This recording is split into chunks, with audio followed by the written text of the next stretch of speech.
5. Bueno, ahora sí, creo que podemos, antes de comenzar de manera formal con el compañero Gabriel, quien será el encargado de hacer la bienvenida, pues les agradecemos. Muchas gracias, doctor Martín, porque no es la primera vez que lo contacto para invitarlo a algún proyecto de esta naturaleza y siempre está más que dispuesto y es algo que le agradecemos infinitamente. Creo que ahí hizo arreglos en su agenda porque tiene muchas actividades, está metido en varios proyectos y nos hizo un cachito para poder estar con nosotros el día de hoy. Le agradezco muchísimo, doctor Martín López Calvo, que haya aceptado una vez más participar en un proyecto de esta naturaleza. Seguramente será una sesión súper especial. Muchísimas gracias, al contrario. Voy a leer brevemente la síntesis curricular del doctor Martín. Me voy a adelantar un poquito por algunos asuntos aquí en casa personales y ya después los dejaría en la conducción del compañero Gabriel y con la presentación del doctor Martín. El doctor Juan Martín López Calva hoy nos presenta el tema que se llama La nueva escuela y el nuevo docente para este tiempo post-pandemia. Esta es nuestra segunda mesa de trabajo en línea de esta tercera temporada de una serie que hemos decidido, bueno, que se decidió nombrar Realidades y Contextos de la Educación, ¿no? El doctor Martín es doctor en educación por la Universidad Autónoma de Tlaxcala. Realizó 2 estancias postdoctorales en el Instituto de Lonergan de Boston, en el Colegio de Boston. Es miembro del Sistema Nacional de Investigadores, también del Consejo Mexicano de Investigación Educativa, miembro de la Red Nacional de Investigadores en Educación y Valores, miembro de la Asociación Latinoamericana de Filosofía de la Educación. Trabaja en las líneas de educación humanista, educación y valores y ética profesional. Actualmente es decano de Artes y Humanidades de la Universidad Popular Autónoma del Estado de Puebla, por sus siglas UPAEP, donde coordina el cuerpo académico de ética y procesos educativos. Escribe desde 2011 un artículo semanal en el periódico digital E-Consulta y la columna Educación Personalizante en el portal periodístico Lado B. Y esto es realmente una síntesis a riesgo de haber hecho muy simplista la gran trayectoria académica profesional del doctor Martín López Calva. Léanlo, es un deleite. Siguió de cerca a Pablo Latapí, tiene varios artículos, tiene varios libros que seguramente ahorita él mismo hará mención. Y yo le agradezco muchísimo, doctor Martín. Les pediría, por favor, abrir, no sé, unos 4 o 5 segundos sus micrófonos y recibir al doctor Martín con un fuerte y caluroso aplauso, ¿no? Creo que muy merecido. Muchas gracias.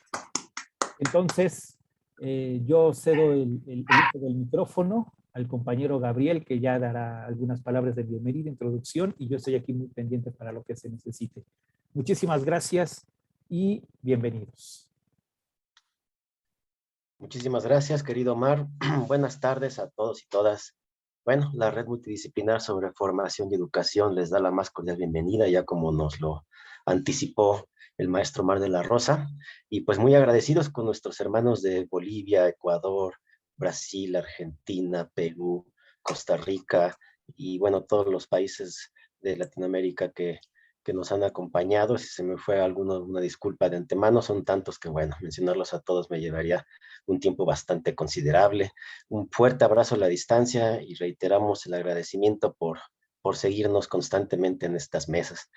El día de hoy, bueno, ya nos lo anunció el maestro Mar, contamos con la presencia del doctor Martín López Calva, quien nos va a presentar la nueva escuela y el nuevo docente para este tiempo post-pandémico. Un tema que consideramos bastante importante y necesario de poner al centro de la mesa de discusión por las razones pues ya obvias y sabidas que nos ha puesto este contexto pandémico o post-pandémico como ya lo comenzamos a vivir hoy en día. Necesitamos, sin lugar a dudas, poner al centro de discusión este tipo de temas porque, bueno, la educación, así como muchos otros aspectos de la vida social, pues ya no serán los mismos a partir de esta pandemia que vivimos. Vendrán momentos de reconfiguración, de reflexión, de análisis y de tránsito hacia nuevos esquemas, incluso tal vez, ¿por qué no?, nuevos paradigmas educativos de cara a los próximos años, incluso tal vez las próximas décadas. Y pues bueno, le damos la gran la más cordial bienvenida al doctor Martín y muchísimas gracias. Por último, bueno, mencionar que como red no perseguimos fines de lucro, tampoco obedecemos a intereses políticos, partidistas, ni a congregaciones religiosas de ningún tipo. No pertenecemos a ninguna institución, somos completamente autónomos. Nuestra principal motivación es la difusión, vinculación y reflexión de índole académico sobre las diversas problemáticas en torno a la formación y la educación.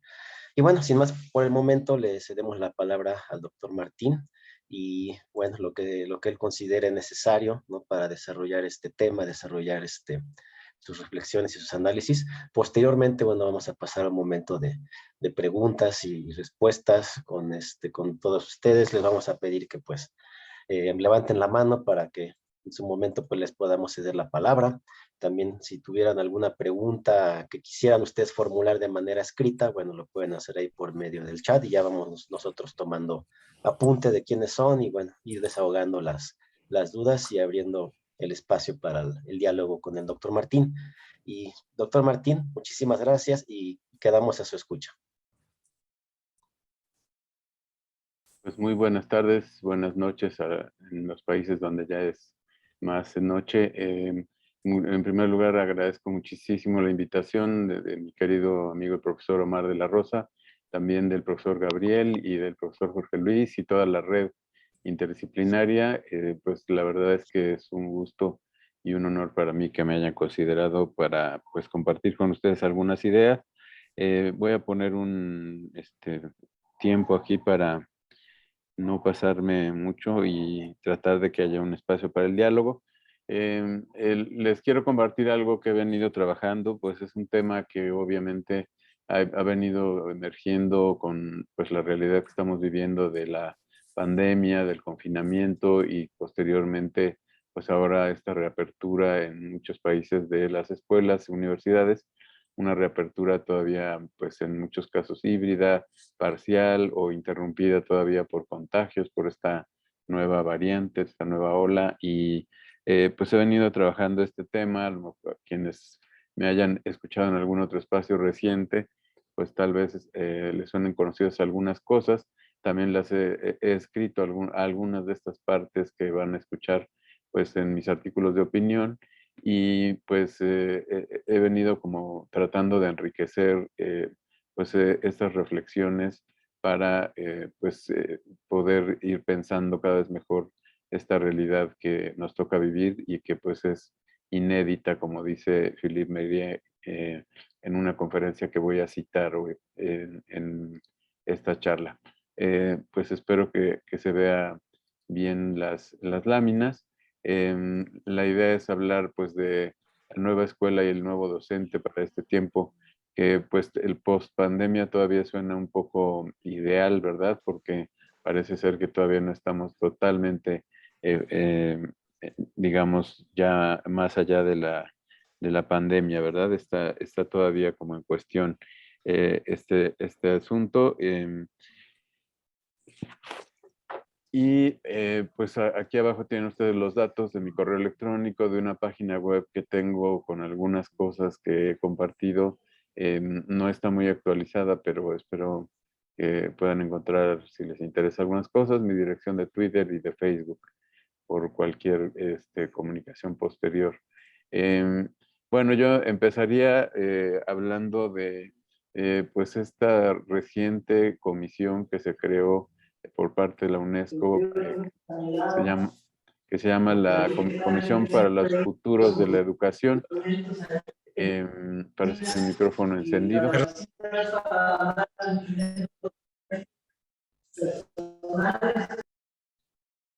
Que, bueno, pues la presentación de este primer reporte de la Comisión para los Futuros de la Educación, su presidenta, que es al mismo tiempo la presidenta de la República Democrática Federal de Etiopía, la señora Saleh Work Saude, dice que pues es evidente que el mundo no va a volver a ser el mismo después de esta pandemia, que nuestra humanidad común necesita de la solidaridad mundial, que no podemos aceptar estos niveles de desigualdad que hemos dejado surgir en el planeta que compartimos y que obviamente con la pandemia se han ido ampliando, y también que es particularmente importante que el mundo pues apoye a los países en desarrollo con inversiones en infraestructuras educativas del siglo XXI.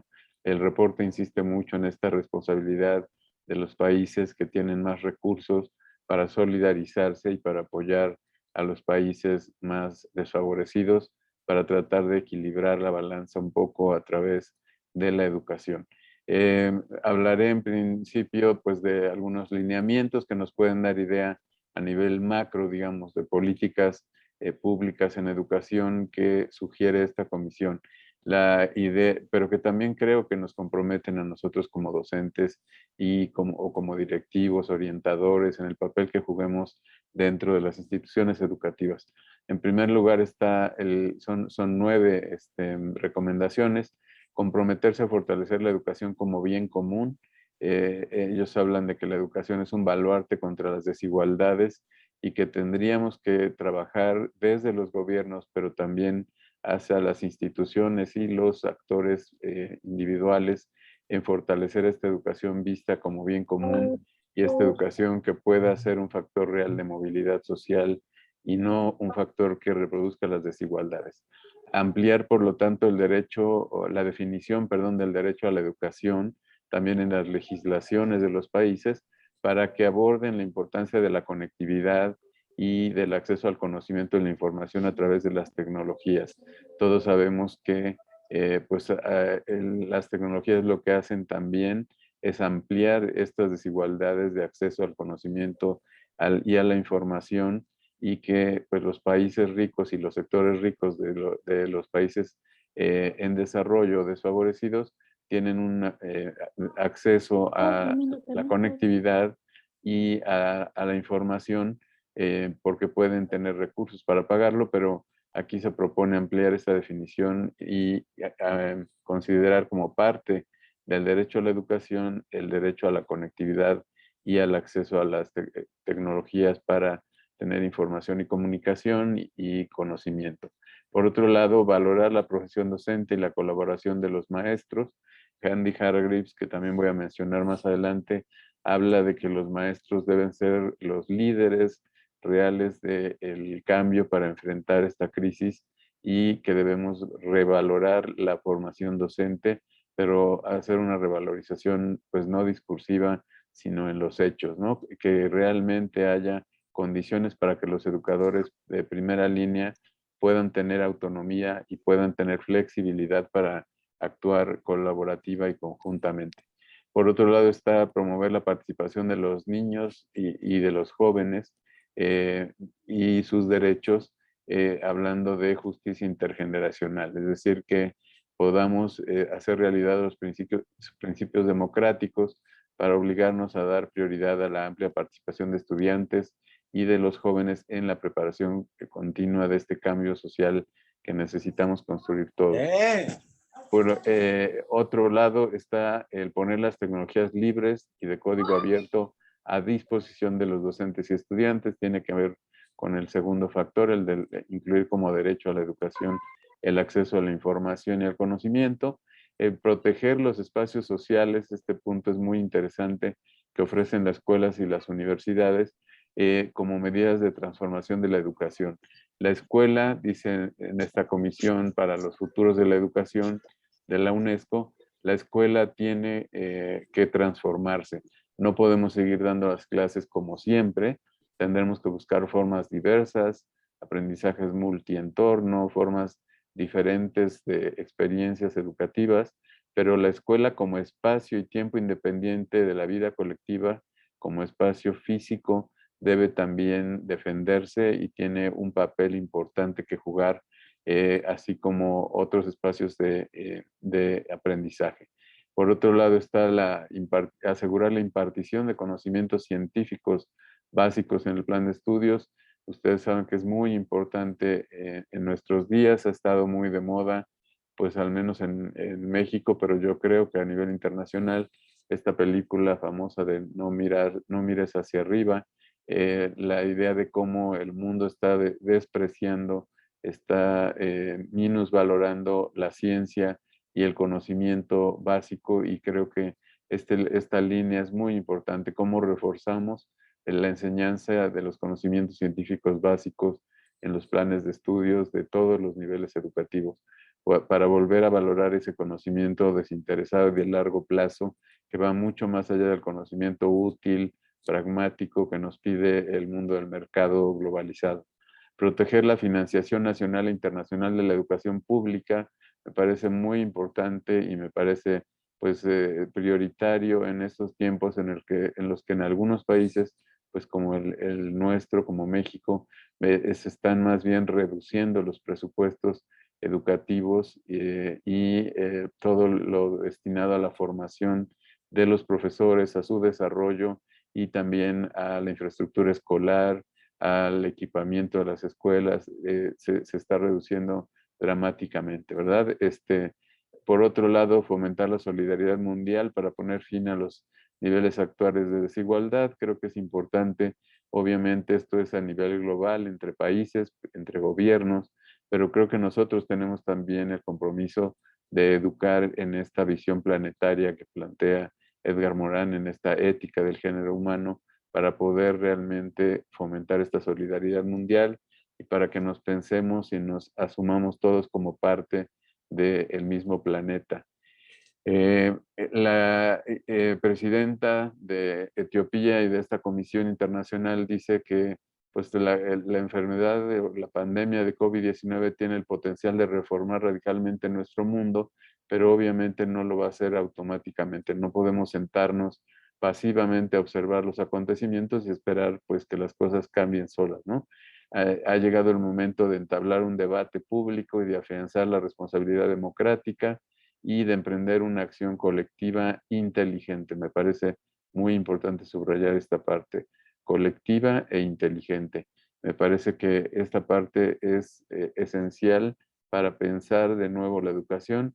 Yo lo que he percibido, al menos en México, lo que tengo información, es que las escuelas, las universidades están reabriendo, pero al parecer, pues la nueva normalidad tan nombrada, pues parece ser la vuelta a la vieja normalidad que teníamos, simplemente con algunos cubrebocas, con algunas medidas sanitarias como gel antibacterial, etcétera, cierta distancia y ventilación, pero no cambia de fondo lo que pasa en la educación. Entonces, creo que es importante pensar en este cambio de paradigma.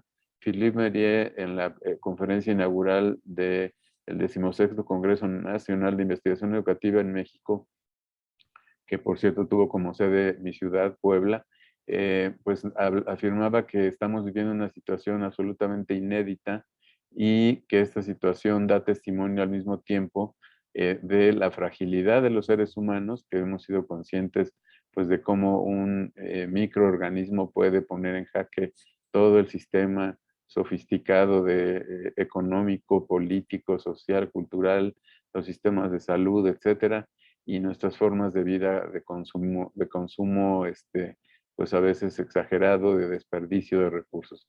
Y por otro lado, dice él, también hemos sido testigos, a lo mejor de una manera no tan mediática, de la solidaridad de hecho entre los seres humanos, así como entre los seres humanos y el planeta, como que de alguna manera está surgiendo, y creo yo que sobre todo entre las generaciones jóvenes, esta nueva solidaridad de hecho entre los seres humanos y con el planeta.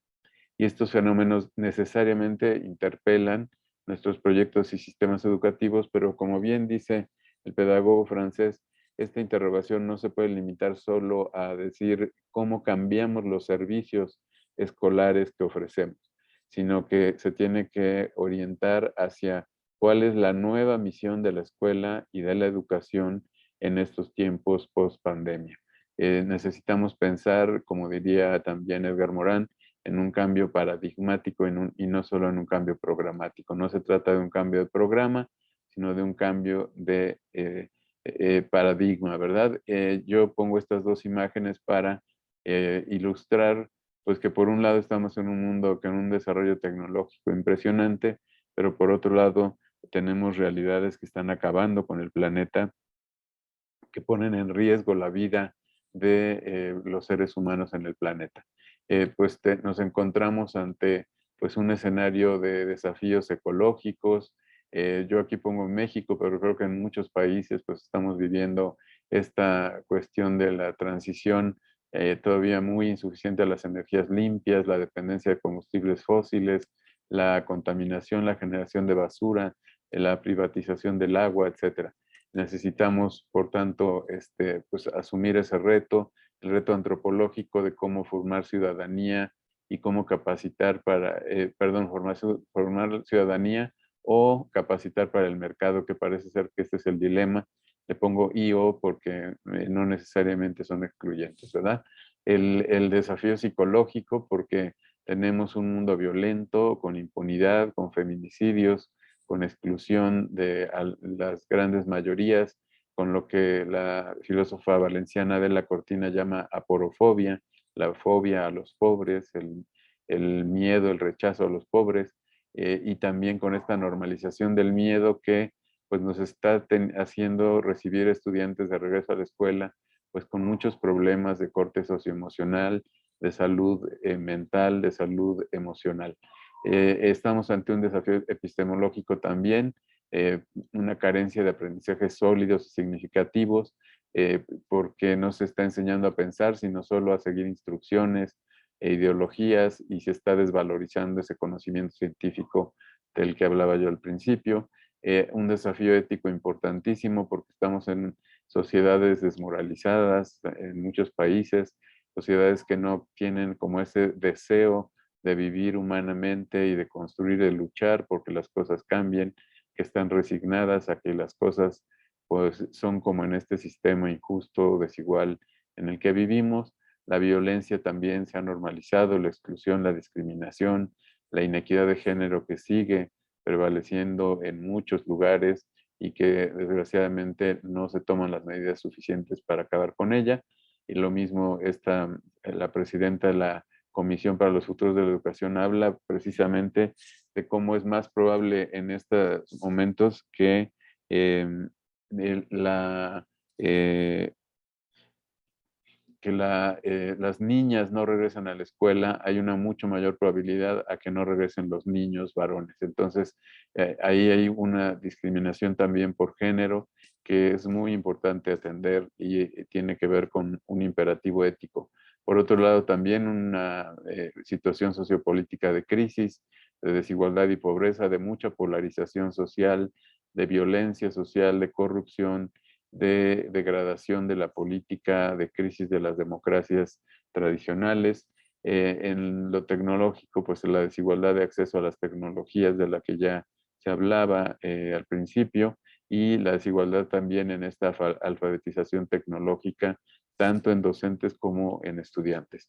Tenemos un desafío también de gestión muy importante, como que cuando el miedo llega, tendemos a nivel de política, de gobierno, del sistema educativo y de directivos de las instituciones educativas a otra vez regresar a sistemas o a gestiones de muy baja complejidad, es decir, a sistemas muy verticales, muy centrados en controles, muy rígidos, muy estáticos y muy centrados, digamos, en la desconfianza de los actores, de los docentes, de los estudiantes mismos, de los padres de familia, etc.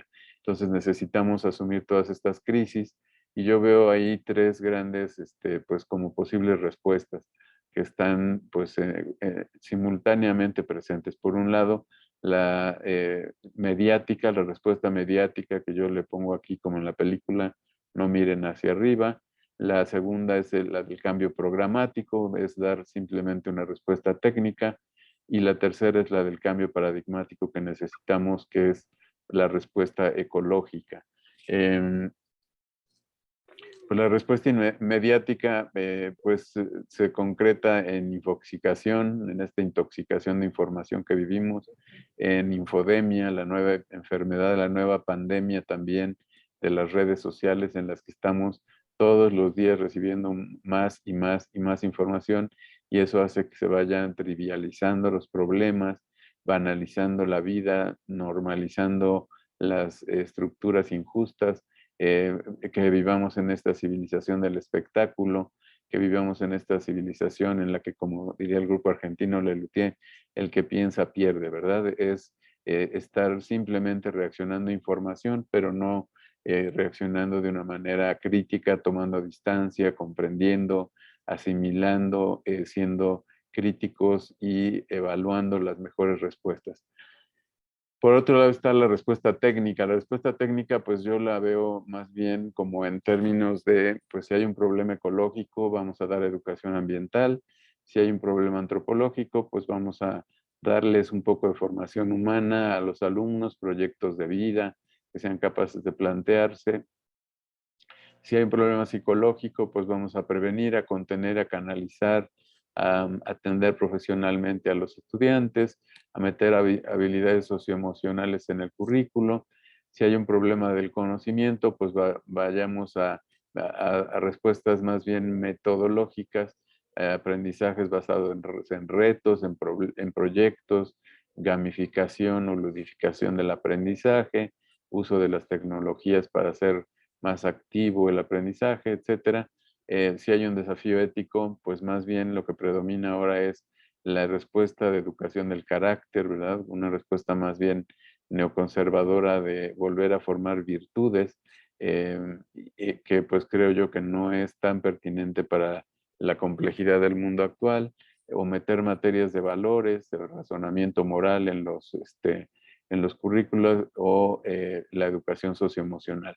Por otro lado, pues ante la crisis social, pues también pensar metodológicamente en métodos como el de aprendizaje-servicio o el aprendizaje basado en problemas, tratar de generar cierto análisis social en los planes de estudio, en los estudiantes, y ante el desafío tecnológico, pues esta parte de pensar en modalidades de métodos de enseñanza virtual o híbridos, en capacitación en tecnologías, en aplicaciones, en plataformas, y en la parte de gestión, pues también capacitarnos en técnicas de administración y de gestión efectiva, y pues en esta parte de la dictadura de las acreditaciones, de las certificaciones, de tener evidencias de todo lo que hacemos.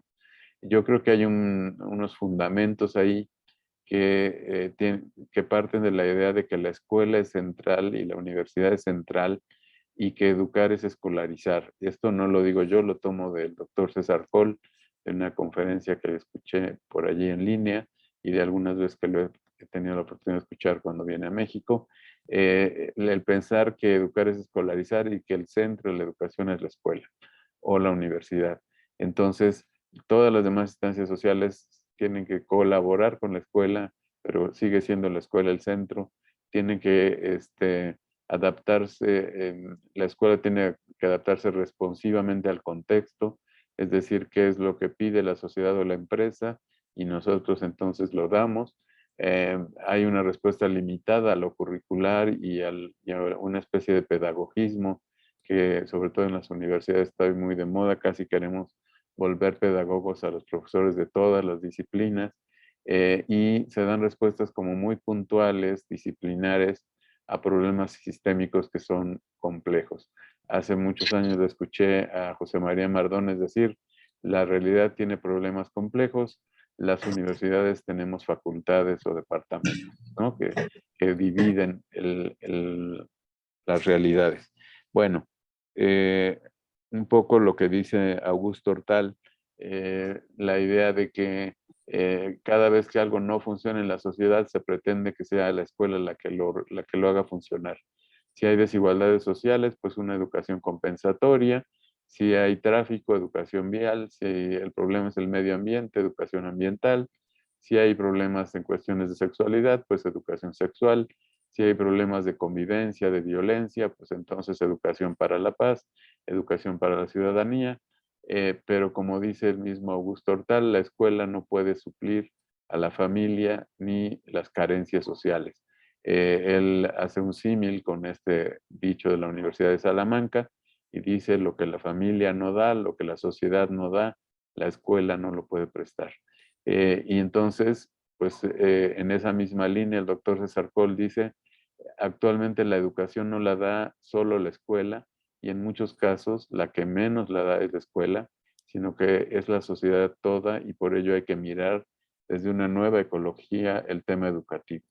Entonces, bueno, creo que la escuela debe asumirse como un nodo más dentro de una red mucho más amplia y pensar entonces a ese nodo qué es lo que le toca hacer dentro de ese aprendizaje complejo que se está dando en toda la sociedad. El estudiante aprende a veces mucho más cosas, información fuera de la escuela que dentro, en las redes sociales, en los juegos, en los videojuegos, en la calle misma, con sus compañeros, etc. Hay un cambio radical del papel y la relación de las instituciones educativas con la familia y con la sociedad. Hay un cambio radical también, o se exige un cambio radical en el rol del docente, y existe ahora una tensión que ojalá se siga ampliando y que se resuelva entre lo que Martha Nussbaum llama la tensión entre educación para la renta, es decir, una educación meramente capacitante para dar herramientas para el mercado laboral, o una educación para la democracia, es decir, una educación que forme seres humanos con las capacidades necesarias para que, como ella dice, construyan un mundo en el que valga la pena vivir. Bueno, voy a tomar unas 3 láminas de la conferencia del doctor Mérier en este Congreso Nacional que les mencionaba. Tenemos que apostar, dice él, porque la educación pueda hacer algo para ayudarnos y avanzar hacia una mayor democracia. La democracia auténtica requiere de 2 formas de aprendizaje en las que la escuela puede desempeñar un papel esencial: pensar por sí mismo y construir a partir de lo común. Yo diría que en esta red que puse hace un momento, en esta red en la que la escuela es un nodo solamente, la universidad es un nodo solamente, habría que pensar que el papel de ese nodo no es tanto brindar todos los conocimientos, toda la información, sino más bien precisamente desarrollar estas 2 cosas. Yo esto lo escribí ya desde por ahí de los 90, principios de los 90, en un librito que todavía circula que se llama Pensamiento Crítico y Creatividad en el Aula, ¿verdad? Enseñar a los alumnos lo esencial, a pensar por sí mismos y a tomar buenas decisiones para construir a partir de lo común. Me parece que esas 2 serían como los papeles de la escuela y del docente post-pandemia. Philippe Mérier dice que hay que cambiar el paradigma de la escuela eficaz hacia la escuela solidaria. Entonces, ¿cuál es el paradigma de la escuela eficaz? Bueno, la escuela eficaz, dice él, es la de hoy, la que predomina, forma infantes, una élite de infantes muy eficaces y muy, dice él, satisfechos consigo mismos, buscando sus sueños, sus pasiones, sus deseos, su proyecto de felicidad, pero no pensando en esa construcción común ni en la sociedad en la que viven. ¿Y para qué se educa esa élite de infantes? Pues para una sociedad en la que domina el individualismo y en la que domina la competitividad liberal.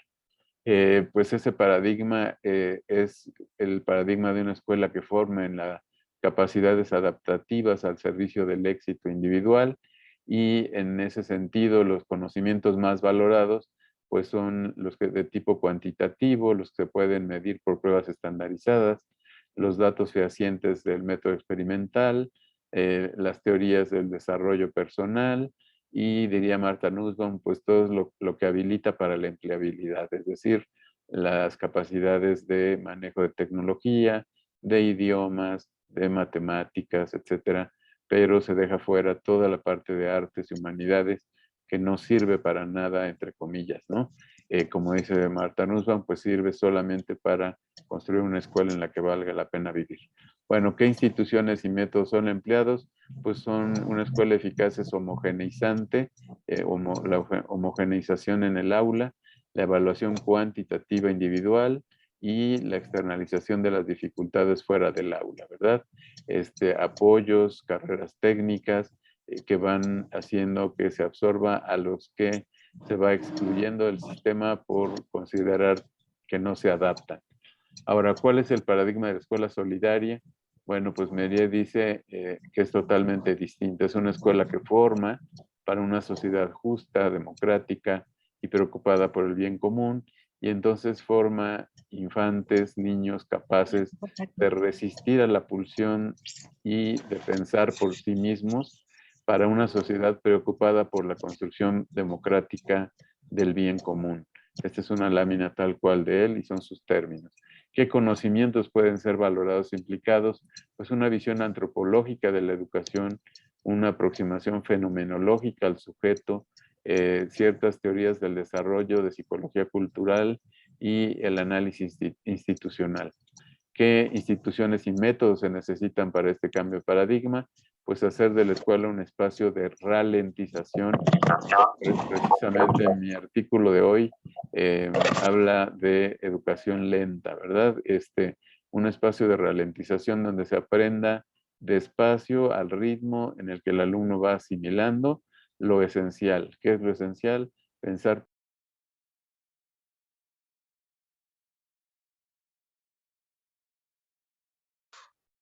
Doctor Martín, se le cerró el micrófono, disculpe. Perdón, Apenas doctor. tiene Sí, tuve un apenas unos accidente. segundos. Fui yo quien lo silenció por accidente, perdóneme.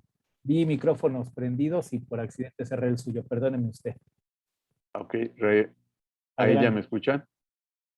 Ya, perfecto. Perfecto. Bueno, pues, ¿qué instituciones y métodos se necesitan para esta escuela solidaria? Pues hacer de la escuela un espacio de ralentización. Decía yo que justamente mi artículo de esta semana en eConsulta habla de educación lenta, ¿verdad? Educar al ritmo que el alumno pueda ir asimilando las cosas esenciales que son básicamente, pues esas dos, de pensar por sí mismo los contenidos y de poder construir en común.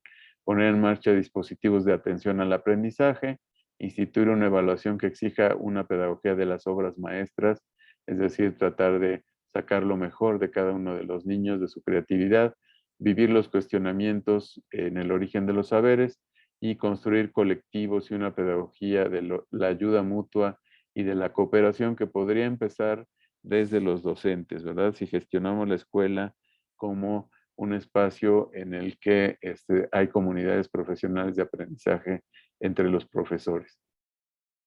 Es decir, se trata de cumplir con la condición de construir sistemas educativos y escuelas de alta complejidad. ¿Cuál es el modelo de alta complejidad? Pues el modelo más horizontal, mucho más policéntrico y no solo con un centro que es el director o el secretario de Educación, el ministro, individuos que sean a la vez autónomos pero no autosuficientes, sino que trabajen en colaboración, que haya muchas comunicaciones, policompetencias, que haya constreñimientos muy débiles, pocas reglas y bien aplicadas, pero mucha flexibilidad y mucha apertura, que haya apertura a la crítica, que haya apertura a la espontaneidad, a la creatividad, a tomar riesgos en la enseñanza y el aprendizaje, a las libertades de los docentes y de los estudiantes, gran autonomía de los individuos por lo mismo, ¿verdad? El modelo de baja complejidad, pues es el de la escuela eficaz que tenemos actualmente. Es un modelo mucho más vertical, piramidal, centrado en controles, en desconfianza, etc. Bueno, eso es en cuanto a la escuela. Ahora, ¿qué pasa con los docentes? Bueno, como les decía al inicio, Andy Hargreaves dice que los docentes deben ser los líderes en la respuesta de las escuelas durante y yo diría que también después de la COVID-19. ¿Qué dice Hargreaves que hay que hacer para ejercer ese liderazgo? Bueno, primero, no enviar cantidades enormes de tareas, sino pensar que lo más importante en el aprendizaje es que el alumno no sienta la obligación de cumplir un plan de estudios lleno de contenidos y que tiene que aprender rápidamente, sino más bien mantener a los jóvenes enganchados. Está hoy de moda este término de engagement, de digamos, involucramiento, compromiso con el aprendizaje y con la idea de aprender. Aprovechar que algunos estudiantes pueden escapar de la preparación de exámenes para dejarles otros modos de evaluar sus aprendizajes más amplios. Crear historias, dice Hargreaves, memorizar poemas épicos, cantar en un karaoke, en YouTube, armar cosas, jugar al aire libre, escribir cartas a sus amigos, etcétera, ¿no? Hacer de la pandemia una oportunidad para aprender y no solamente la interrupción del aprendizaje. Alentar a los padres y a los niños para que vayan haciendo experimentos científicos con cosas que tengan a la mano, en matemáticas con el uso de gráficas, probabilidades, ecuaciones de cómo se ha ido extendiendo el virus, cómo se ha compartido en determinadas condiciones. Los jóvenes pueden estudiar también historia y efectos de las diferentes pandemias, como la de la gripe española.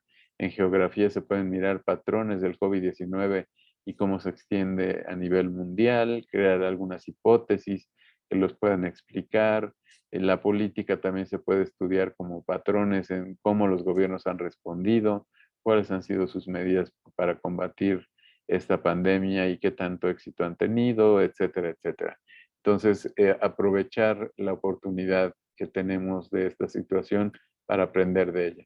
Por otro lado, suministrar materiales a los padres que no los tienen. Esto va más quizá para los gobiernos, ¿verdad? Dispositivos digitales, conectividad, pero también de pronto, pues la escuela puede suministrar lápices, colores, plastilina, etcétera, cosas con las que ellos puedan trabajar. Enfocarse en el apoyo a estudiantes con dificultades, tanto de aprendizaje como emocionales, tratar de ir detectando quiénes son los que tienen más este tipo de dificultades y tratar de reforzar la atención en ellos, realizar comunicaciones inclusivas para todo tipo de estudiantes y de familias, porque hoy ya no tenemos estudiantes, bueno, nunca ha habido, pero hoy menos que nunca, estudiantes homogéneos, familias homogéneas, de esas que responden al tipo ideal, ¿verdad? Sino tenemos una gran diversidad y tenemos que incluir a todos en el aprendizaje. Por otro lado, también que haya un sentimiento de seguridad en la escuela y de cuidado en la escuela, que los niños se sientan seguros, que se sientan protegidos allí, que después de su casa sientan que la escuela es el lugar más seguro en el que pueden estar y en el que se les reconforta también, en el que se les acepta. Valorar también el juego como un medio de aprendizaje, tratar de que lo lúdico entre con mayor fuerza a la escuela, proteger también el propio bienestar de los docentes, de los educadores, porque nosotros también hemos vivido ese desgaste, también estamos estresados, también estamos quemados, también estamos preocupados de cómo preparar y dar clases no presenciales. Bueno, estuvimos y ahora que regresamos, pues cómo darlas de manera híbrida o cómo darlas nuevamente presencialmente, pero ya en esta nueva etapa nos sentimos todavía inseguros sobre pues cuánta iniciativa podemos tener, perdón, qué tanto tenemos que depender de la guía de los directores, de los supervisores, de los gobiernos, de los sindicatos, de maestros, etcétera. Y parece que a veces hay contradicciones en estas políticas. Entonces también tenemos que cuidarnos a nosotros mismos y cuidarnos entre nosotros mismos, no solamente cada quien a sí mismo, sino cuidar a los colegas y solidarizarnos entre todos para irnos cuidando como colectivo docente. Destacar también el valor del expertise de cada uno de los profesores para que vayan guiando. Yo he recogido en esta pandemia algunos ejemplos de profesores pues que se han ido apoyando mutuamente para que la persona, por ejemplo, que sabe mucho de contenidos de los programas de estudio, ayude a otra que no sabe tanto en eso y que es más nueva, pero esa persona más joven, más nueva, sabe mucho más de tecnología y a su vez ha ayudado a profesoras más experimentadas que no tenían tantas habilidades digitales para poder ir adaptando sus clases y mantener ese profesionalismo colaborativo que ya mencionaba yo, puede ser a través de esta construcción de comunidades profesionales de aprendizaje entre los docentes para más allá de las academias y más allá de los espacios administrativos. Entonces, bueno, creo que tomando de otro libro de Hargreaves, cómo asumirnos en esta sociedad del conocimiento, los docentes, pues Hargreaves dice, podemos asumirnos como catalizadores del sistema, es decir, enseñar para reproducir y para reforzar este sistema injusto y excluyente o violento que tenemos. Podemos asumir también el papel de víctimas, es decir, hacemos lo que podemos, enseñamos a pesar del sistema, pero el sistema es tan poderoso y pues tan eficaz que nosotros no podemos hacer gran cosa y no vamos a transformar la realidad. de los niños que están a nuestro cargo. Y por otro lado podemos, como dice Hargreaves, asumirnos mejor, esa es la propuesta de él, como profesores contrapunto, es decir, como personas que son capaces de habilitar a sus estudiantes con los mejores conocimientos, habilidades, competencias para poder salir y sobrevivir en este mercado de trabajo cada vez más competitivo, en esta realidad cada vez más compleja, pero también para ir más allá de ella, para cuestionar críticamente esa sociedad en la que les va a tocar vivir y en la que están viviendo, y para poder construir alternativas. Entonces, me parece que esta idea de Hargreaves es muy importante. Asumámonos como docentes o educadores contrapunto.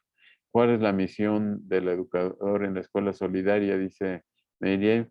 Bueno, pues hacer que el alumno pase del deseo de saber al deseo de aprender. Esto a mí me dio mucha luz, se me hizo muy interesante, porque Meirier dice, todos los niños quieren saber, pero quieren saber ahorita con los menos esfuerzos posibles para acceder a una certeza que los satisfaga y que los deje ya con una respuesta definitiva y que los haga solamente sentirse satisfechos con clasificar, nombrar o reproducir esquemas preestablecidos. Pero la idea es no responder a este dogma fijado, sino más bien el deseo de aprender. Y ahí Meredith dice, no todos los niños, y más bien casi ningún niño tiene deseo de aprender. Tiene deseo de saber, pero no tiene deseo de aprender. ¿Por qué? Porque aprender quiere decir tomarse tiempo para poner en suspenso la validez de lo que sabemos, poner en cuestión nuestras representaciones, comprometernos con un proceso de investigación, interrogación, documentación, confrontación, para hacer dialogar mis convicciones y mis conocimientos y estar siempre a la búsqueda de la precisión, de la exactitud y la verdad, buscar comprender cómo funciona un sistema, construir saberes elaborados que articulen conceptos, que aprehendan modelos y ver al mundo como un ecosistema en devenir. Es decir, aprender quiere decir hacer un trabajo sistemático que implica esfuerzo, que implica también frustración, en momentos de fracaso y momentos de éxito, satisfacción, pero también de pronto cansancio, para llegar a pensar por nosotros mismos. Y creo que esa es la meta, dicen Meiré, del profesor en este tiempo. Llevar al alumno del deseo de saber que es natural, espontáneo, al deseo de aprender que es construido y que es construido pues de una manera significativa y colaborativa.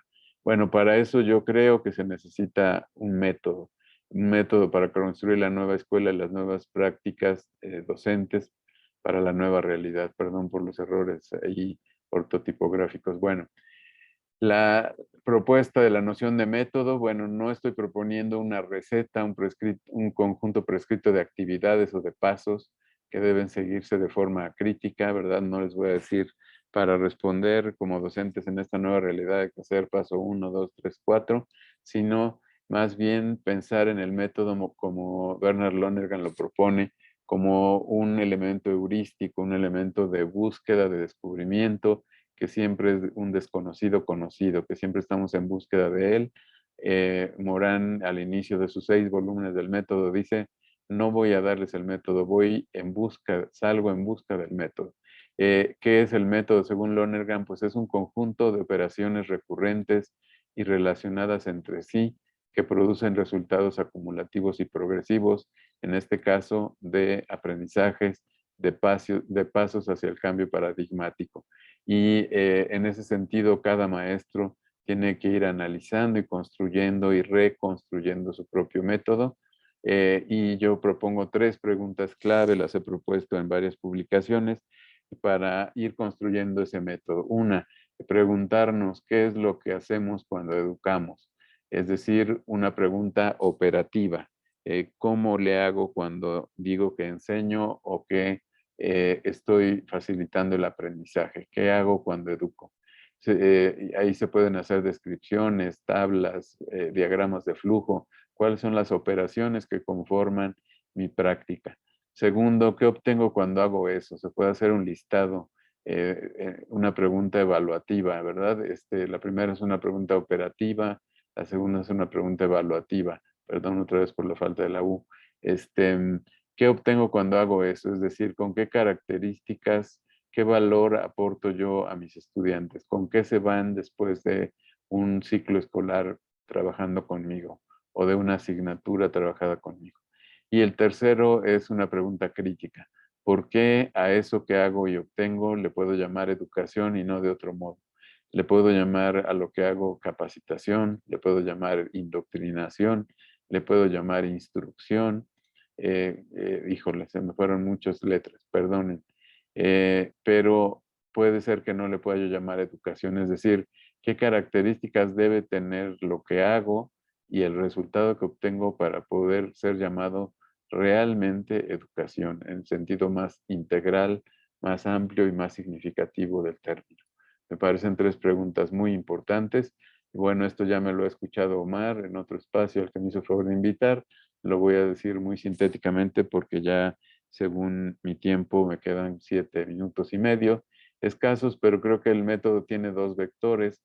Lonergan, en un artículo sobre filosofía de la historia, dice que la historia humana tiene esos dos vectores que son el de creación y el de sanación. Sanar y crear en la historia se llama el artículo. Pero Frederick Crowe, un discípulo de él, adapta esto en un libro que se llama Cosas nuevas y viejas en la educación, y les llama a esos dos vectores el vector de la herencia y el vector del descubrimiento, que deben estar presentes de una manera armónica, dialógica, recursiva, retroactiva en toda educación.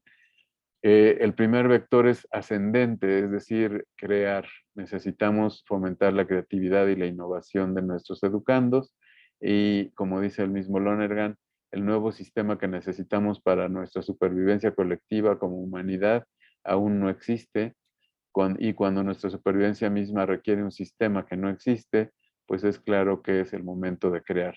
Necesitamos crear con nuestros alumnos, crear con nuestras prácticas, con nuestros colegas, con nuestras escuelas, con nuestros sistemas educativos, una nueva forma de sistema en el que sí podamos vivir todos los seres humanos más o menos en equilibrio y armonía, y que podamos todos ser incluidos. Y entonces, ¿qué es ese proceso, ese vector creativo?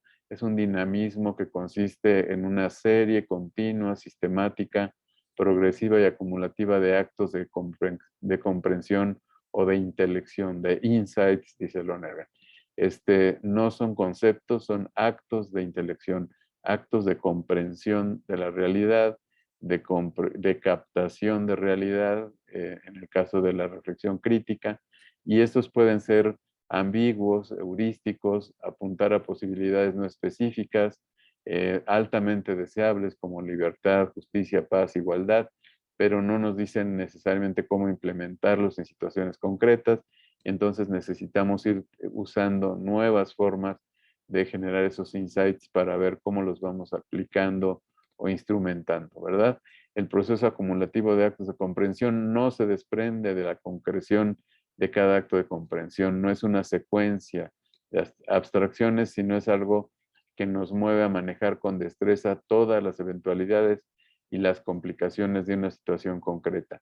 Abrirnos al acto de comprensión directa, abrirnos al acto de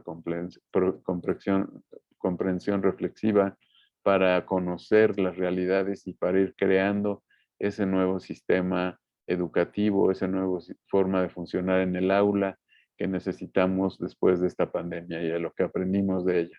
El proceso de creación, dice Lonergan, culmina en un sistema, y el verdadero sistema no puede ser estático, sino más bien tiene que estar en movimiento. Cuando ese flujo de actos nuevos de comprensión se estanca y ya no responde a los desafíos o fracasa en esa respuesta, pues la minoría creativa se vuelve una minoría dominante y se pasa del entusiasmo del éxito previo a la indignación del proletariado interno que descubre que en un país donde todo iba mejor, ahora todo va de mal en peor, y entonces se va desintegrando la civilización. Entonces es un momento en el que cuando degenera el vector creativo, que tiene que ver con la experiencia atenta, la comprensión inteligente, el juicio razonable y la valoración responsable, tiene que entrar cuando degenera este proceso creativo y cuando se desvía y ya no responde y más bien se pone un grupo dominante, pues tiene que haber un vector descendente que es el vector de sanación o el vector de la herencia. ¿Cómo corregimos y reorientamos a partir de la tradición, del aprendizaje del pasado que está vivo? Dice Mahler, no, el pasado, esa tradición no consiste en un cofre de cenizas al que hay que rendir culto, sino más bien en un fuego que hay que mantener encendido, como los docentes mantenemos encendido el fuego de la tradición, de toda la herencia histórica que tenemos como humanidad.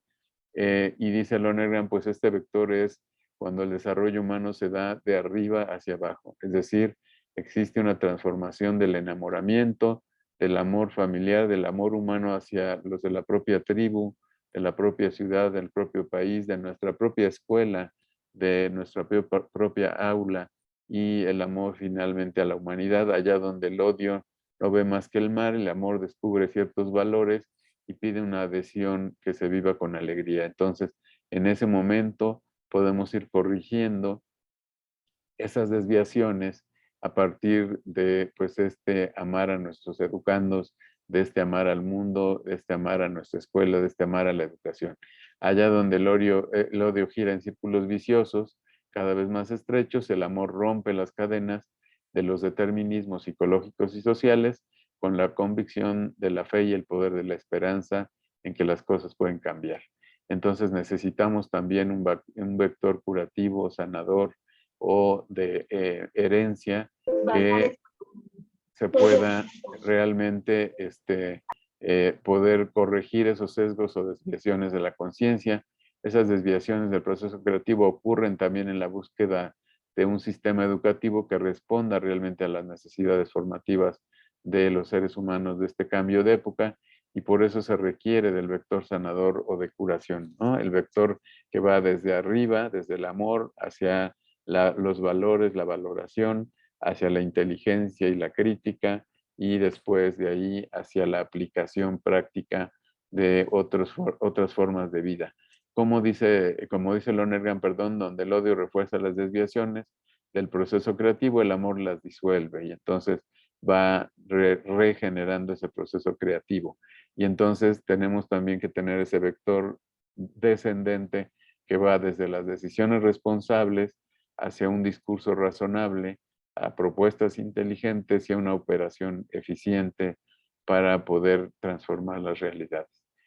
Bueno, ya para terminar, pues creo que Hannah Arendt en La crisis de la educación moderna, pues hace una síntesis de estos dos vectores, sin conocer obviamente a Lonergan, pero creo que esta cita habla de esos dos vectores. Dice, la educación es el lugar en el que decidimos si amamos al mundo lo bastante como para asumir su responsabilidad y por la misma razón salvarlo de esta ruina que, de no ser por este renovarse, de no ser por la llegada de lo nuevo a salvarlo, sería inevitable. Y la educación también está donde decidimos si amamos a nuestros hijos, a nuestros educandos, lo bastante como para no expulsarles de nuestro mundo y dejarles a merced de sus propios recursos, para no, para no arrebatarles su oportunidad de emprender algo nuevo, algo que no hemos previsto, sino prepararles con antelación para la tarea de renovar un mundo común. Finalmente, pues diría, la educación es precisamente la promoción de que las nuevas generaciones sean capaces de, con los pies bien puestos en la tierra, mirar hacia arriba y poder entonces, como dice aquí una cita en la que parafraseo a Hernán Quesada, los educadores profesionales de la esperanza necesitamos, los educadores profesionales de la esperanza necesitamos convertirnos en esos seres capaces de arrodillarse para ofrecer sus dones a los demás, a sus estudiantes, a la sociedad, y a luchar porque ninguna noche nos detenga, que ningún rey del mundo, por popular que sea, nos distraiga de la posibilidad de perseguir estrellas, para que podamos aportar un poco de luz en esta gran oscuridad del mundo en crisis. Pues muchas gracias y damos paso al diálogo. Creo que me pasé un par de minutitos nada más. dejo de compartir para que nos veamos. No, pues muchas gracias, doctor Martín López. No, no te pasaste, al contrario. Estaba muy interesante todas esas conclusiones, que no son conclusiones, sino más bien invitaciones. Y bueno, pues vamos a pasar entonces al diálogo con nuestro invitado y pues les solicito a todos ustedes si gustan levantar su mano virtual para aquellos que tengan alguna pregunta, quieran formular algún comentario. Ya tenemos algunas en el chat y en lo que ustedes deciden, yo voy a empezar a leer algunas de las preguntas que tenemos aquí. El compañero Francisco Javier Novoa se tuvo que retirar, nos decía que tenía varias preguntas para nuestro invitado, pero que dejaba una en el chat. Entonces, él nos pregunta que cómo podemos, a través de la educación, contrarrestar la tendencia a la banalización y normalización del mal. Dice que eso es algo de lo que estuvo captando en la presentación que estaba haciendo. Y no sé si Gladys Torchio le gustaría abrir su micrófono o prefiere que yo lea su pregunta. Gladys. Hola, no tengo inconveniente. La pregunta era, me surge una duda y digo, ¿cómo compatibilizamos? Porque es la gran preocupación que tenemos, creo que casi todos, porque ¿cuál es la función o para qué forma la educación, ¿no?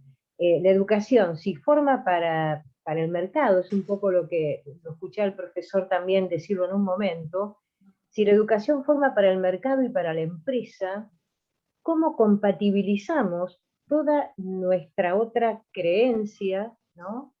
Aquello que nosotros queremos y consideramos que tenemos que formar, que es un ser humano solidario, humanizado, democratizado, ¿no? O demócrata, o democrático, perdón. Entonces la pregunta es, ¿cómo compatibilizamos estas cuestiones vinculadas a las exigencias del mercado, de las empresas, con el paradigma de la escuela solidaria? ¿Es compatible, profesor, esto? ¿Usted cómo lo ve? Claro, gracias, Gladys. Yo creo que empezamos con esas dos preguntas y a propósito de lo que decía Gladys, sí considero que decía usted que no son excluyentes y sin embargo en sus términos pareciera que sí es algo antagónico, ¿no? Perdón, De yo lo hecho, veo como antagónico. ajá, entonces, bueno, te Lo cedo la percibo palabra, antagónico. doctor, para que nos comentes. Sí, pues realmente ahí me sale, digamos, lo moriniano. Yo he estudiado mucho, o bueno, un poco al menos, pero ya sí por unos 20 años el pensamiento complejo de Morán, y él precisamente habla de cómo pues todas las realidades contienen elementos que son complementarios, pero también elementos que son antagónicos y que coexisten, ¿no? Y que están en tensión. Entonces, creo yo que lo que él propone precisamente para pasar del pensamiento simplificador al pensamiento complejo, pues es pasar del el pensamiento disyuntivo, el que pone la o, es decir, o una escuela eficaz o una escuela solidaria, que creo que así lo planteó Medea y así yo lo planteé desde su discurso, o así lo plantea también Martha Nussbaum, ¿no? Educación para la renta o educación para la democracia. Y sí son antagónicos, ¿no? Pero yo creo que habría que pasar al pensamiento complejo en esta línea de conjunción, es decir, educación para la empresa, para la empleabilidad, porque bueno, no vamos a formar gente que finalmente salga de la escuela sin saber lo necesario para poder ganarse la vida, ¿no? Pero finalmente, educación desde una visión de escuela solidaria. Es decir, yo creo que la idea sería que cómo hacer que esos elementos antagonistas que están en tensión coexistan en la escuela, pero que el marco amplio sea la escuela solidaria, aunque haya elementos de escuela eficaz que haya que meter de alguna manera, por un lado, porque nos obligan, ¿no? Porque los gobiernos, los sistemas educativos están metidos en ese paradigma. Y por otro lado, pues porque nosotros creemos que son aprendizajes instrumentales necesarios también y útiles para que nuestros niños, nuestros adolescentes lleguen a ser después ciudadanos, pues que puedan tener una posibilidad de tener, digamos, un lugar en el mercado laboral y ganarse la vida honradamente, pero finalmente creo que la idea sería cómo planteamos la escuela solidaria como el gran marco en el que se incluyen algunos elementos de la escuela eficaz, pero no la escuela eficaz como la finalidad, ¿no? Sino como quizá algunos medios, algunas herramientas dentro del marco de la finalidad de una escuela solidaria y de una sociedad solidaria. Y en ese sentido, como dice Morán, logramos equilibrar le llaman las dos hélices de la globalización, que solo una está desarrollada, que es la globalización técnico-económica. Esa está a todo lo que da, pero no hemos sido capaces de complementarla con la globalización de los derechos humanos, de la justicia, de la solidaridad internacional, etc. Entonces, ¿cómo equilibramos esa hélice hiperdesarrollada de la empresa, del mercado, del consumo, etcétera, con esta otra hélice de la globalización, que sería una globalización, más bien una hélice de globalización humanizante, ¿no? Una hélice en la que construyamos solidaridad internacional, en la que construyamos derechos humanos, equidad de género, etcétera, ¿no? Entonces, sí, yo acepto que son excluyentes, vaya, que son contradictorios, pero también creo que que están en tensión y que podemos articularlos en la escuela, pero que lo que habría que pensar es cómo los articulamos. No se trata de hacer como un eclecticismo, ¿no? Sino se trata de que haya un marco de escuela solidaria en el que se incluyan algunas herramientas de la escuela eficaz que pudieran ser útiles para que el alumno pueda, digamos, sobrevivir en esta sociedad de mercado, pero no solo sobrevivir en ella, sino llevar los elementos de la escuela solidaria, del pensar por sí mismo, del construir con los demás, que lo hagan capaz de cuestionar críticamente ese tipo de modelo y que lo hagan capaz también de participar en lo que llamaría Gorostiaga el paso de la protesta sin propuesta a la propuesta con protesta, es decir, a proponer cosas para transformar esas realidades, pero protestando y cuestionando todo eso que nos está deshumanizando. Eso es lo que, pues, como se me ocurre decir, y en ese sentido creo que habla Hargreaves cuando dice profesores contrapunto, ¿no? Es decir, sí enseñémosles esas herramientas, pero enseñémosles para ir más allá de esas herramientas, ¿no? Para que piensen mucho más allá y para que le pongan en su lugar esas herramientas y no las vuelvan la finalidad de la vida, ¿no? Entonces, creo que es posible. Yo sí, bueno, a lo mejor es porque creo esto de Gorostiaga, de que los educadores somos profesionales de la esperanza, pero yo creo que sí es posible hacerlo, ¿no? Y estaba la otra pregunta, ¿no? La de Sí, cómo con respecto a cómo dar contra la banalización y normalización del mal.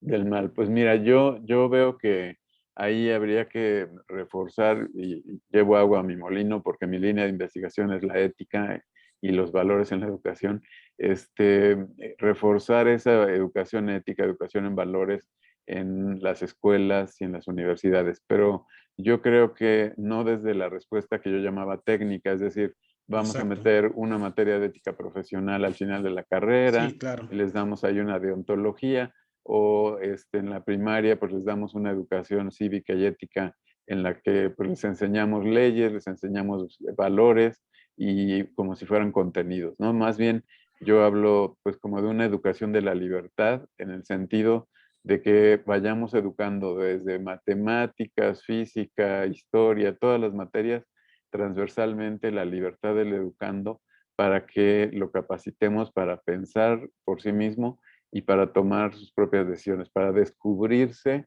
como un ser, diría, de la cortina estructuralmente moral, un ser que no puede no puede evitar tomar decisiones basadas en valoraciones, y cómo ir aprendiendo a tomar esas decisiones según el nivel en el que esté. Yo creo que eso se puede hacer desde el preescolar, cómo vamos educando en valores, no en el sentido de enseñar valores, sino de que el niño descubra su capacidad de valorar y decidir, la vaya explorando y la vaya ejercitando y la vaya dominando y apropiando cada vez más para poder ser cada vez una libertad, digamos, más inteligente, más crítica, más responsable, y no una libertad solamente espontánea sobre el estado anímico en el que me encuentro. Y en ese sentido, pues hay un filósofo nerganiano, Philip McShane, ya con esto termino, que dice: cuando un profesor enseña matemáticas a Pablito, en realidad le está enseñando Pablito a Pablito. Es decir, cuando cada docente nos asumamos como que cuando enseñamos la materia que enseñemos, lo fundamental es que al mismo tiempo que aprende esa materia, está aprendiendo a conocerse a sí mismo, en ese momento estamos contrarrestando esa banalización del mal. Y pongo, perdón, nada más para terminar, un ejemplo. En algún podcast que escuché hace algunos años, un profesor sociólogo de la Sierra Norte de Puebla, de un lugar muy vulnerable, logró estudiar sociología, hacer una maestría y por azares del destino incorporarse como profesor de bachillerato. Y lo que le tocó dar fue metodología de la investigación, pero resulta que su bachillerato estaba en una zona del Estado de México en donde había más feminicidios en el país. Entonces, ¿qué fue lo que hizo? Enseñarles herramientas de metodología de la investigación, investigando sobre los feminicidios que ocurrían en el entorno de la escuela y yendo más allá a partir de los resultados de investigación, haciendo que ellos participaran en campañas, en manifestaciones, etcétera, para ir en contra de los feminicidios. Entonces, era una clase de metodología de investigación, pero estaba contrarrestando la banalización del mal. No era una clase de ética. Sin embargo, estaba educando la libertad de sus estudiantes. Muchas gracias. Antes de que se arrepientan nuestros invitados que estaban levantando la mano, le solicito a Jessy, si gusta abrir su micrófono y plantearnos la pregunta. Y después seguiría Yareni. Yareni, a ver si gustas hacernos este comentario que nos escribiste en el chat.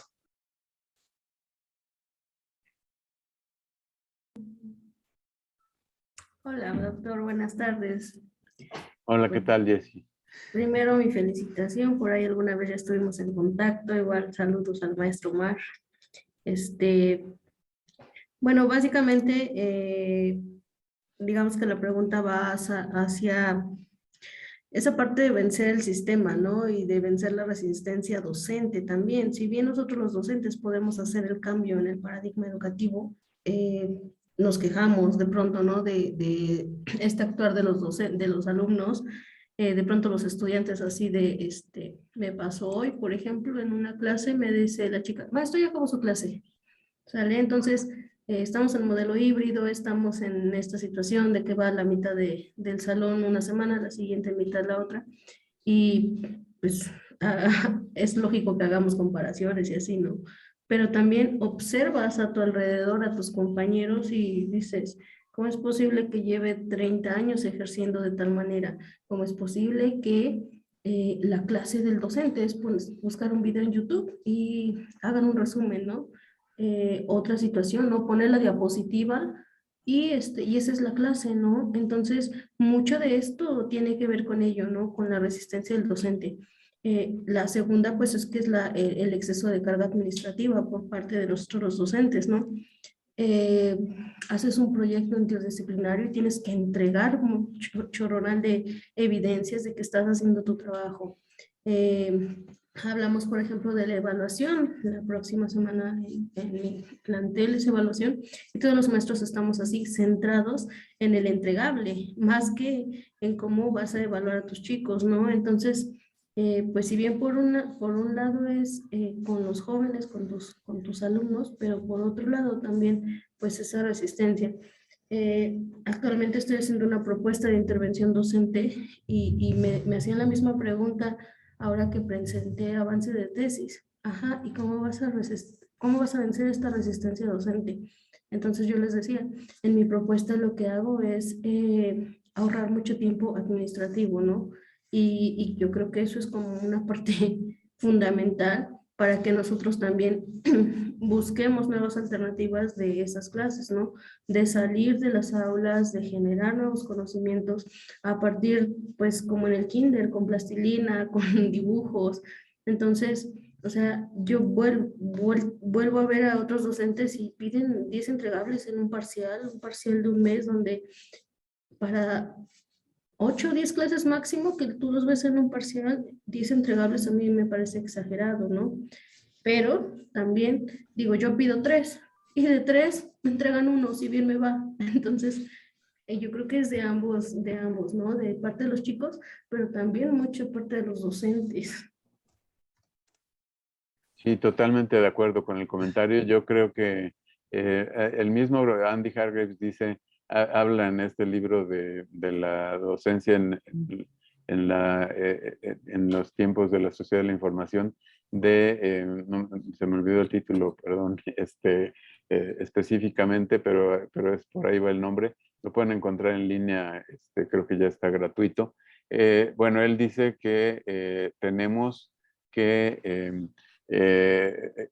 hay una realidad, digamos, en la que el espacio pedagógico se está reduciendo cada vez más por la gran cantidad de espacio administrativo que se le está pidiendo al docente.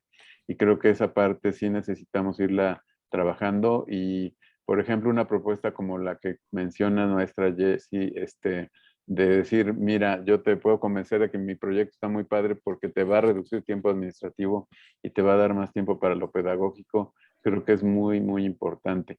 Y por otro lado, pues ir venciendo, dice Lonergan que no son los individuos, sino los grupos los que van transformando la cultura. Y yo creo que es hacer alianzas, ¿no? Ver con mis colegas cuáles son los que están más dispuestos, motivados y cómo hacemos un trabajo más colaborativo en red para que a través de un grupo vayamos como impulsando cambios que a la larga pues van a hacer que los demás se sumen o que a lo mejor pues se queden a un lado, pero que sí nos dejen trabajar en los proyectos innovadores que tengamos. Pero creo que sí, muchas veces el ejemplo vence esa resistencia docente, porque a veces pues también es entendible que el docente esté ya un poco quemado, un poco cansado. Algunos autores de innovación hablan de pues el cansancio de las reformas, ¿no? De la desilusión de las reformas, que hay una reforma cada vez que hay un gobierno, viene y cambia todo, y entonces ahora otra vez, y ahora otra vez, y entonces el docente acaba por decir, pues simplemente la cultura que llaman de cumplimiento, ¿no? De cumplo y miento. O sea, trato de hacer como que hago lo que me dicen, pero pues no hay cambios de fondo. ¿Por qué? Porque ya sé que al rato va a venir otra reforma, y al rato va a venir otra reforma, ¿no? Y me van a pedir otras cosas. Entonces, yo diría que pues tratemos de vencer esa resistencia haciendo proyectos que vayan a lo esencial, ¿no? Cerraría diciendo lo que dice Morán, estamos tan ocupados con la importancia de lo urgente que nos olvidamos de la urgencia de lo importante.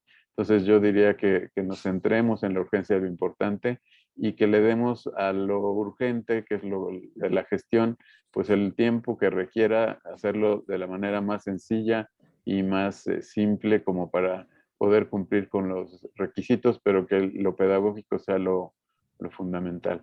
Y perdón, no puedo dejar de pasar la oportunidad. Veo en pantalla a la maestra Adriana Ontiveros. Un abrazo muy cariñoso a ti y a todas las colegas del ENEA. Mucho gusto verte. Muchas gracias, doctor. Pues adelante, Adriana, ya que están saludándose, pues plantea tu pregunta. Muchas gracias, gracias, gracias. Un placer estar con usted. El recordar y el retomar muchos asuntos que luego ya habíamos trabajado, que habíamos tratado, y ver que aquellos temas que hace 7 años veíamos en ITESO como probabilidad de necesidad en la sociedad, lo estamos viendo concretado ahora tras ese escenario pospandemia. ¿Cómo esa tensión de la que nos hablaba en algún momento en un taller sobre la recuperación de lo humano, de la educación humanista, de ese fortalecimiento de la parte de la acción del sujeto hacia otros sujetos y a favor de la humanidad, cómo ahora tiende a ser los pilares o están deteniendo el mundo. Algo que quería yo comentar es que sí, la pandemia nos ha traído muchos retos, pero también muchas oportunidades. En algún momento el doctor Martín decía, pues no fue nada nuevo, lo único que hizo la pandemia fue destapar lo que ya era, lo que ya existía. Y cómo el docente a través de las clases, de las videollamadas, de las fotos, conocimos un entorno diferente del alumno al que estábamos acostumbrados a tener. No era el alumno en tu salón, sino el alumno en su casa, desde sus condiciones, con sus limitaciones, y eso, perdón, pero no nos deja espacio para ser indolentes, para ser ajenos. Y mi pregunta tiene todo que ver con ese tema que a usted le apasiona, que tiene que ver con la educación humanizante. Realmente para poder rescatar la esencia de la educación, la parte humana y la parte ética del docente desde su labor y desde la labor del sujeto que educa, tiene que ser primordial, prioritaria. Usted, desde esta postura, ¿qué sugerencias nos puede dar o qué elementos no podemos dejar de lado como docentes para no perder el eje? Porque la educación no es entregar, no es cumplir, no es seguir una pauta. Educar tiene que ver con otro sentido. Muchas gracias, Adriana. Pues muy de acuerdo con tu comentario y pues digamos, pues me siento un poco incapaz de dar así como indicaciones, orientaciones pues muy concretas porque cada uno vive su propio contexto y la verdad yo creo que cada quien pues es experto en su propia área, en su propia institución, pero me parece que lo que ya señalaba yo al principio de bueno, primero diría sí, sigo apostando por la educación humanista, aunque hoy hablen mucho de posthumanismo, de antihumanismo, incluso de transhumanismo, como de que ya eso está superado, que ya el humanismo ya pasó, pero se habla muchas veces, pues obviamente del humanismo de la modernidad, ¿no? Entonces creo que el primer reto es, y he tratado yo de contribuir en alguna medida con escritos, pues es construir un humanismo, una educación humanista a la altura de estos tiempos, ¿no? Que es muy diferente al humanismo de la modernidad, ¿no? Un amigo de la Complutense de Madrid, el doctor José Ángel López Herrería, le llama, tiene una propuesta que llama humanismo metamoderno, ¿no? Cómo construir un humanismo, yo le llamo humanismo complejo porque meto a Morán también en esto, junto con Lonergan. Entonces creo que primero, pues pensar un humanismo en la educación para estos tiempos, ¿no? Complejos, con la tecnología, con todas estas cuestiones de retos sociales, etc. Segundo, pues esta parte que mencionaba de enseñar a pensar y de formar para la toma de decisiones, para una buena toma de decisiones consciente y responsable por parte de los educandos. Me parece que esos dos elementos son fundamentales. Y cuando hablo de enseñar a pensar, quiero decir creatividad, criticidad, y eso implica también cuestiones afectivas, no solo es algo cognitivo, lo mismo que en la toma de decisiones, donde las emociones son fundamentales, ¿no? El valor se aprende en los sentimientos. Entonces, ¿cómo educamos esos sentimientos para realmente aprender valor?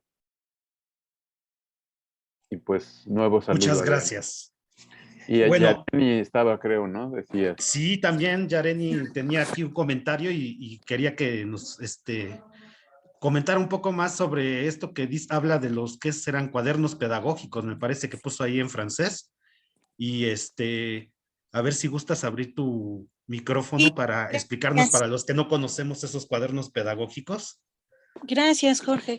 Sí, bueno, es que me hizo mucho sentido lo que comentaba y los puntos que fue desmenuzando Martín, en el sentido de que, pues sí, no podemos perder de vista esta formación y educación humanista y que vaya mucho más allá, pues, de todo esto administrativo y burocrático, ¿no? Que de repente lo institucional nos pide y que nos podamos centrar en lo educativo y lo pedagógico, ¿no? Me parece fundamental, ¿no? Este hecho de qué manera enseñamos y aprendemos, ¿no? A pensar y no solo a seguir instrucciones, ¿no? El estar constantemente cuestionándonos y que eso forma parte tanto de nuestra vida, de nuestra formación, pero también es lo que nos va a ir llevando a tomar distintas decisiones y aprender en el camino. Y bueno, en este sentido, justamente los cuadernos pedagógicos mencionan algunos de estos puntos que son pues muy importantes, tanto trabajar en la escuela, ¿no? Para nuestros estudiantes, pero también contemplando esta cuestión, ¿no? De los docentes, el cuidado y el bienestar que podamos propiciarles en estos espacios de aprendizaje y que tiene que ver, por ejemplo, con un bienestar de las tareas, ¿no? Que de repente, y que creo que lo hemos vivido mucho también ahora en pandemia, que ves, y lo comentaba una profesora hace un momento también, que empiezan a dejar, ¿no?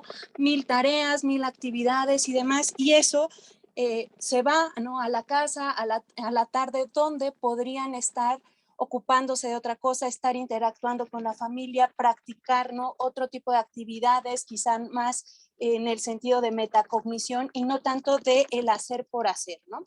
Este trabajo que tendríamos que contemplarlo y también pues buscar un balance en las tareas. Otro punto que, bueno, también lo ha mencionado mucho Martín, es el trabajo en equipo, ¿no? De qué manera propiciamos que haya este trabajo colaborativo, con distintas personas y no solo decirlo y proponerlo para el estudiantado, sino que también busquemos estos espacios de codocencia, ¿no? De docencia compartida, de qué manera podemos compartir estas experiencias y aprendizaje que nos ha funcionado, que hemos tenido que ir cambiando en el camino y cómo podemos construir en conjunto. Tomar en cuenta estas cuestiones que tienen que ver tanto con el aburrimiento para poder mantener esta motivación, pero también movilizar saberes y, bueno, buscar no cansar, ¿no? Tanto al estudiantado que no se vuelva monótono y también, pues, el cuidado del mismo docente, ¿no? Y bueno, las cuestiones también creo que es fundamental y lo mencionan aquí en estos cuadernos, es la evaluación, ¿no? Que la evaluación siempre es pues un punto de partida, ¿no? Para que podamos corregir trayectoria, para que podamos buscar una mejora y no que nos lleve al desánimo y a una baja autoestima de todo lo que no he logrado, sino, bueno, ¿qué he logrado? ¿Qué me falta y qué puedo hacer? ¿No? Por ahí va un poco. Gracias. Excelente, Yareni, excelente. Ya me metí a la liga y lo voy a explorar. Gusto saludarte. Igual, bueno, un abrazo. si te parece bien, doctor Martín, antes de que hagas algún comentario al respecto, quisiéramos leerte una pregunta del chat de Facebook. Entonces, Omar, si gustas leerla, por favor. Sí. Muchas gracias. También un abrazo de vuelta, Jessy. Gusto saludarte y encontrarnos también por acá. Muchas gracias. Es de nuestro buen amigo Naum, que por esta ocasión nos está siguiendo por Facebook.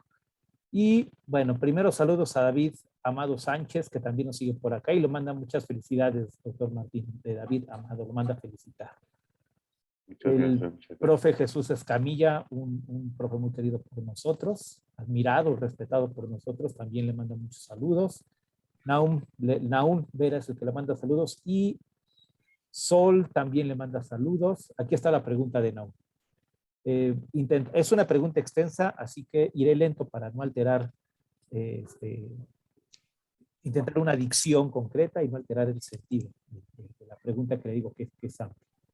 Dice, perdón, se abre interrogación. ¿No es contrario pensar en capacitar a los estudiantes en la escuela cuando la escuela debiera salir de ese esquema reproductor para entrar en una educación liberadora que se piense al estudiante como humano con todas sus contradicciones? Se cierra la pregunta. Y por otro lado, abre otra vez interrogante. Cuando se hable de capacitar al profesor y al estudiante en el uso de la técnica para adaptarse al presente temporal, ¿no se está pensando en un humano sin la capacidad creativa y por lo tanto solo se nos ve como reproductores culturales? Espero haber leído la lectura de manera correcta, mi estimado Nahum, y espero haberla leído también para que fuera de su total comprensión, doctor Martín. Y es la pregunta que hay en Facebook. Gracias. Muchas gracias, Omar. Muchas gracias, Adelante, Omar. doctor Martín. Me disculpo con ustedes porque ya voy a tener que ir saliendo. Tengo ahora una prueba de conexión para otra conferencia del jueves. Pero sí, pues me parece una pregunta compleja, muy interesante. Agradezco los saludos y envío saludos de regreso. Yo sí creo que pues muchas veces el sistema educativo, la autoridad educativa, tiende a vernos solo como reproductores culturales, ¿no? Y que pues esto que llama, por ejemplo, Marta Nussbaum, educación para la renta, pues es finalmente, o la escuela eficaz de Meiré, es pues finalmente eso, ¿no? Como todo un sistema que lo que quiere es que nosotros solo reproduzcamos eso dentro del aula para pues regenerar continuamente el mismo status quo, ¿no? Entonces me parece que sí hay como esa tendencia y en parte la educación en parte pues sí es reproductora, ¿no? De alguna manera sí es reproductora de la cultura, de los valores dominantes, pero también creo yo que está muy claro que también puede ser transformadora, que también puede ser liberadora, y me parece que tendríamos que ir trabajando en esta visión compleja, ¿no? Es decir, a ver, los dos vectores de los que yo hablaba de la herencia y el descubrimiento, ¿no? De la sanación y la creación, yo diría cómo equilibramos, ¿no? Y cómo hacemos que la tradición o la herencia no sea una serie de temas aburridos, del pasado para nuestros alumnos que no le encuentran ningún sentido, ninguna conexión, sino cómo hacemos que esa herencia se les transmita de una manera viva, como ese fuego que hay que mantener encendido para pensar todo lo que otros seres humanos nos han ido aportando y gracias a lo cual somos, ¿no? Lo bueno y lo malo del pasado que nos ha ido aportando elementos para ser la humanidad que somos hoy y para tener los retos que tenemos hoy, ¿no? Entonces, me parece que ahí está la función también crítica del docente y no del docente individual solamente, sino reitero en esta parte de agruparnos, de hacer alianzas, diría yo, de conspirar, ¿no? De tener una inspiración en común y de agruparnos con esos que tienen una inspiración en común para poder trabajar juntos en esa crítica a esa pretensión de reproducción y en esa pues necesidad de aportar elementos por un lado de vivificación de la herencia, ¿no? De cómo hacemos que esa herencia enriquezca la experiencia del niño y del adolescente de hoy y que no la vea solo como una cosa aburrida y como documentos y piedras que no dicen nada. Y por otro lado, cómo generamos a partir de esa herencia pues un proceso creativo, un proceso de transformación, de cuestionamiento crítico, de enfrentamiento de los retos, ¿no? Entonces, creo que por ahí iría mi respuesta, aunque sé que es muy incompleta. Pues muchas gracias, doctor Martín. Pues ya no le quitamos más el tiempo, pero antes de que se desconecte, le pido a todos que abran un momento sus micrófonos y pues le demos un fuerte aplauso al doctor Martín por esta plática tan enriquecedora. Muchas gracias. Un abrazo a todos, muchas gracias. Nos dejas muchas reflexiones, doctor Martín, y pues espero que no sea la última vez que estés en este espacio. Te agradecemos mucho tu amable tiempo y pues adelante, cuando tú ya necesites desconectarte, no hay ningún problema. Nosotros estamos muy contentos con con todo esto que acabamos de escuchar contigo. Pues muchas gracias, ha sido un gustazo y un lujo estar aquí y un abrazo a todos, a todas y pues me llevo Mucho gusto estar con ustedes y ojalá pronto me vuelvan a invitar para hablar de claro estos que temas. sí. Claro que sí, doctor. Muchas Pues me gracias. despido, discúlpenme de verdad por lo apretado de la agenda. No, hombre, al No, contrario, gracias por muchas su gracias. tiempo. Sí, sí, sí. Muchísimas gracias, doctor Martín. No se preocupe, nosotros entendemos. Que tenga muy buena tarde. Muchas gracias, Muchas igualmente. gracias y gracias por la apertura. Un abrazo Gracias. a todos. Al contrario. Hasta luego. Quienes estén todavía aquí bueno, ya despedimos al doctor Martín, ya sabíamos de su agenda. Unos avisos muy breves a quienes están todavía conectados. Brevemente, ya está en el chat ya está en el chat de esta sesión de Zoom el formulario para que ustedes acrediten su asistencia, valga la palabra, y puedan obtener su reconocimiento. Nosotros ya somos una red que está conformada de manera legal, así que el reconocimiento tiene valor curricular. Les pediríamos a los interesados, entonces interesadas, que en ese formulario, repito, llenen lo que se les solicita y tendrán en los próximos días en su correo el reconocimiento debidamente elaborado. Segunda notificación, nuestras próximas mesas, el 7 de marzo, no sé si por acá anda el profe Jorge Ledesma, creo que no, pero estará acompañándonos profe Jorge Ledesma, junto con dos colegas de Argentina, una compañera de Argentina y una compañera de Uruguay. Aún no tengo todavía los nombres, pero ya en breve tendremos el cartel y van a estar hablándonos sobre experiencias latinoamericanas en el ámbito de la educación rural, ¿no? Va a ser una mesa con 3 ponencias, repito, México, Argentina, Uruguay, suena bastante interesante. Y después, no sé, falta que confirmemos fecha, Carlos Ángel Hoyos, ¿vea, Gabo? Por allá del 20 y tantos de marzo, más o menos, ¿no? Es correcto, sí, para la 2 de marzo. Esperemos que sí. Todo indica que va a ser así. Si no en esa fecha, en otra posterior, pero sin lugar a dudas vamos a contar con su presencia. Y ya también estamos entrando en tratos con el doctor Pablo Pinot, de Argentina, y él tentativamente estaría las segunda semana de abril, ¿no? Está en muy buena disposición, es cosa únicamente de que logremos agendar su agenda. Él ahorita se encuentra en una estancia postdoctoral en Nueva York, así que su agenda es muy apretada, el doctor Pinot, pero ha mostrado muy buena disposición y es cosa únicamente de lograr empatar, ¿no? Fechas y horarios. Y hace poco aventamos en nuestros canales, sobre todo en el chat, un formulario con la intención de, bueno, de esto les platicará mejor, de una manera más puntual, compañero Gabo. Adelante, mi estimado Gabo, por favor, Sote. Muchas gracias, Omar. Bueno, como comentó el maestro, quienes nos han seguido de tiempo atrás saben que tenemos ahí medios de comunicación con los cuales queremos mantener una cercanía con todos ustedes. Uno de estos ha sido el WhatsApp, me parece que es con el que hemos logrado una mejor cercanía. Y bueno, para quienes nos siguen de tiempo atrás, como les comento, pues por ahí nos han expresado sus ideas, sus puntos de vista, nos han también compartido otras conferencias. Ha sido, la verdad, un medio bastante enriquecedor, tanto para los miembros de la red como para los que estamos de este lado manejando todos los hilos. Entonces, últimamente lo que queremos, ya con el respaldo legal del que nos comentaba el maestro Mar, pues es tener una base de datos todavía mucho más completa y mucho más, digamos, más robusta sobre los miembros que están aquí y que comparten con nosotros, bueno, todo lo que ya comenté. Hace poco mandamos allí en el chat de WhatsApp un formulario, ¿no? El cual tiene como objetivo, pues, a todos los interesados en integrarse como miembros, ya sea como colaboradores o participantes. Esto con la finalidad de afianzar la presencia de la red,